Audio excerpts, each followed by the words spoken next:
Hello everyone, कैसे हैं आप लोग। तो आज हम डिस्कस करेंगे रिसेंटली भारत ने जो है यूनाइटेड नेशन सिक्योरिटी काउंसिल की जो प्रेसिडेंसी एक महीने के लिए जो है ये अपने साथ रखी है। तो पूरा क्या है यहाँ पे कॉन्टेक्स्ट उसको डिस्कस करेंगे।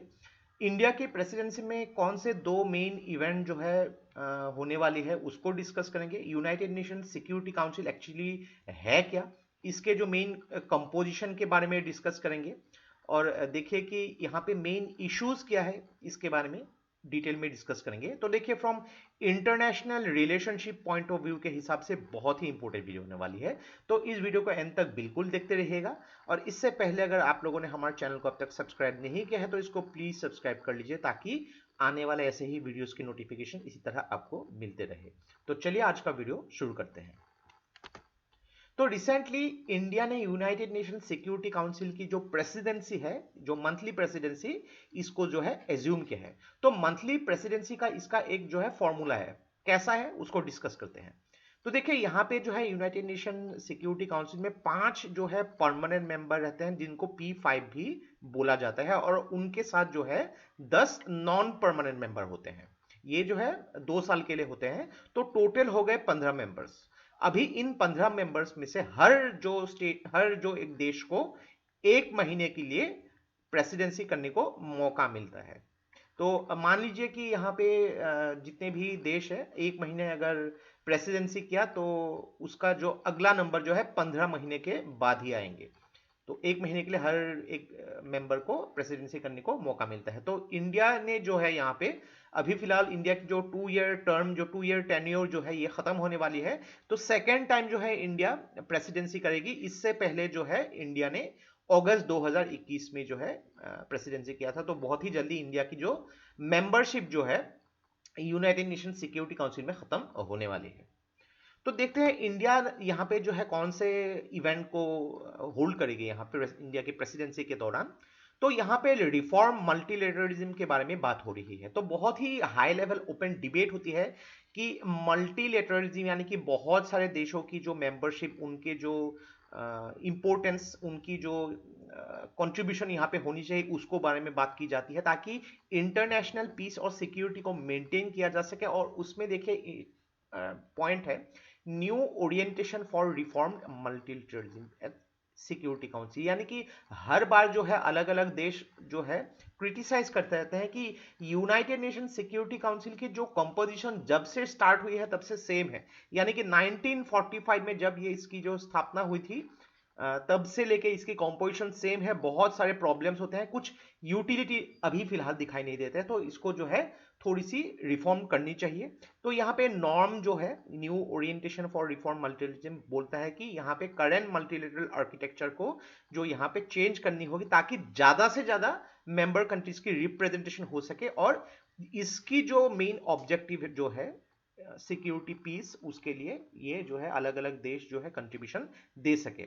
दूसरा पॉइंट हमेशा जो है इंपॉर्टेंस में आती है अलग अलग जगहों पे अगर देखें, और भारत हमेशा ये पॉइंट को जो है एड्रेस करती है कुछ भी इंटरनेशनल कॉन्फ्रेंस हो। तो काउंटर टेररिज्म का मेन जो थीम इस बार रखा गया है threats to international peace security caused by terrorist acts, global approach to counter terrorism challenges and way forward। तो बहुत ही इंपॉर्टेंट है।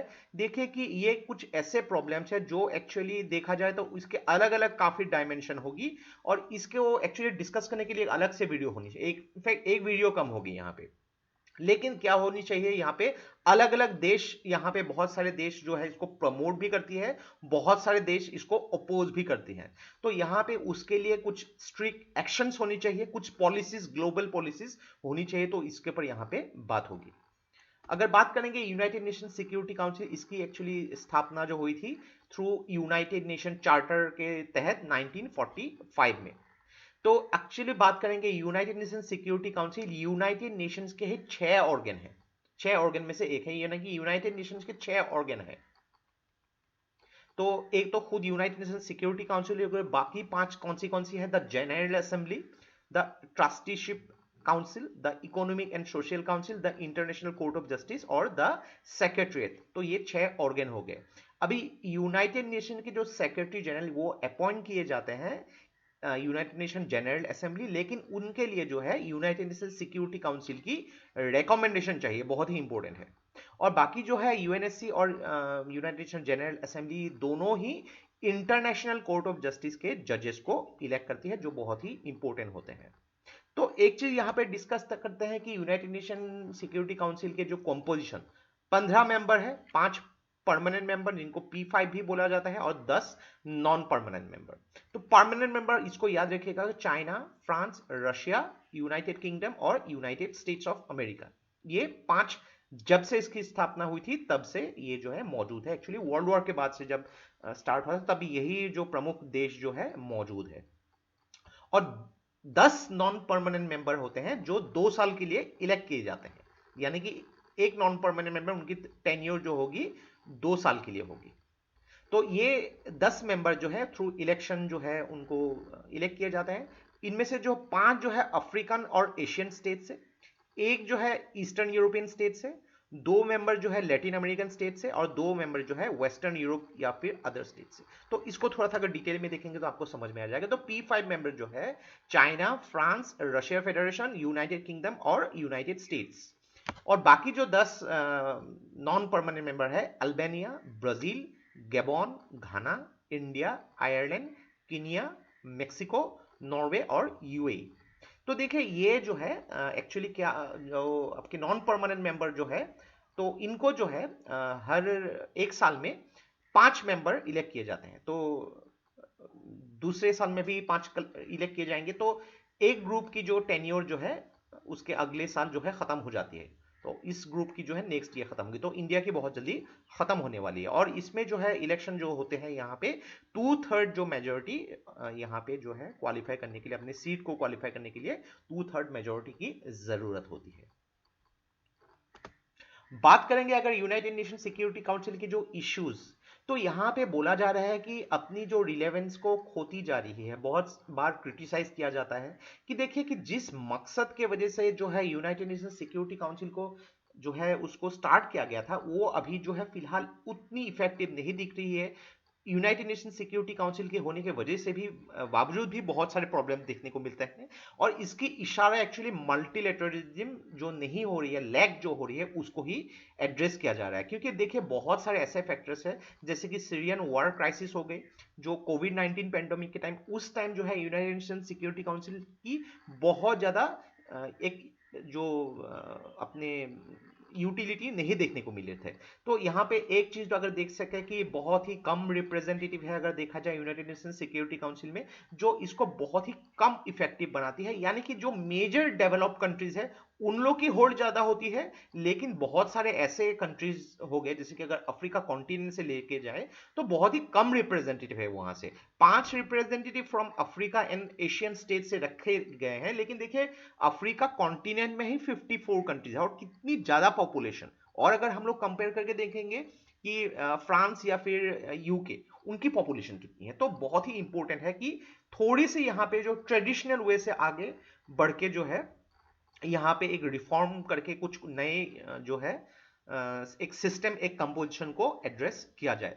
वीटो पावर के बारे में बार बार बात होती है। वीटो पावर मतलब क्या है कि एक स्विच जैसी होती है, अगर आप नहीं चाहेंगे उसको बजा दीजिए तो जो प्रोपोजल है वो कैंसिल हो जाती है। और ये वीटो पावर जो यूज कर सकते हैं सिर्फ P5 मेंबर्स। यानी कि मान लीजिए कल को अगर यूनाइटेड नेशन सिक्योरिटी काउंसिल में कुछ डिसीजन लिए गए और इन 5 कंट्री में से किसी कंट्री को अगर वो डिसीजन पसंद नहीं आया, तो वीटो पावर अगर उन्होंने यूज कर दिया तो वो डिसीजन जो है डिस्क्वालीफाई हो जाएगी। तो ये जो है बहुत ही इलीगल तरीके से इसको यूज किया जा रहा है।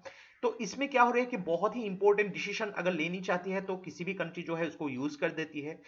जो अगर एक डिसीजन किसी भी P5 मेंबर को पसंद नहीं आया तो उसको जो है वीटो पावर को यूज किया जाता है। सपोज मान लीजिए अगर यूनाइटेड नेशन सिक्योरिटी काउंसिल में रिफॉर्म की जरूरत है, अगर P5 मेंबर से किसी कंट्री ने अगर उनको नहीं चाहे कि रिफॉर्म की जरूरत नहीं है, तो वीटो पावर यूज किया जाएगा और रिफॉर्म नहीं हो पाएगा।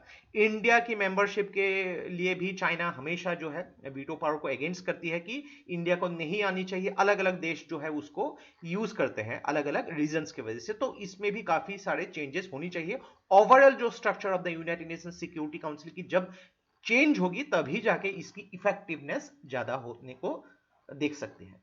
तो ये था हम लोग का complete analysis regarding the United nation security council, जिसकी अभी जो है प्रेसिडेंसी इंडिया के साथ 1 महीने तक रहेगी, दिसंबर महीने, यानी कि 1 दिसंबर को जो है इंडिया ने इसकी जो प्रेसिडेंसी संभाली थी, 31 तारीख तक इंडिया प्रेसिडेंट रहेगी यूनाइटेड नेशन सिक्योरिटी काउंसिल की। तो आशा करता है इस वीडियो से आपको बहुत कुछ चीजें सीखने को मिला होगा, और ये वीडियो अगर आप लोग को अच्छा लगे इसको प्लीज लाइक कीजिए, इसको सब्सक्राइब कीजिए, इसको शेयर कर दीजिए। तो आज के लिए बस इतना ही।